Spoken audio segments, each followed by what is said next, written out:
বাচ্চা থেকে বড় সকলের জন্য খুবই কম সময়ে তৈরি একটি easy, healthy and tasty recipe. Hello everyone, আমার একটি ছোট্ট ভিডিওতে তোমাদের সকলকে ওয়েলকাম জানাই। আজকে আমি বানাবো স্যান্ডউইচ। তার জন্য প্রথমে আমি মটরশুঁটি আর মিষ্টি আলুটাকে প্রেসারে সিটিয়ে দিয়ে নিয়েছি। এবার একটা চামচের সাহায্যে একটু মেখে নিয়েছি।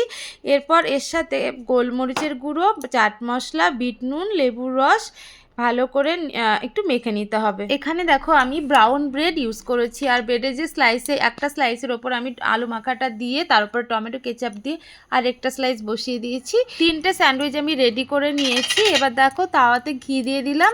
এবার বসিয়ে দেবো পাউরুটি স্লাইসটাকে, আর ওপর দিয়ে দেখো আর একটু ঘি ব্রাশ করে দিচ্ছি। এবার 2-5টা লো ফ্লেমে আস্তে আস্তে ভেজে নিতে হবে, ক্রিস্পিও হবে আর খেতেও দুর্দান্ত লাগে। 3টে স্যান্ডউইচ আমার এক এক করে ভাজা হয়ে গেছে।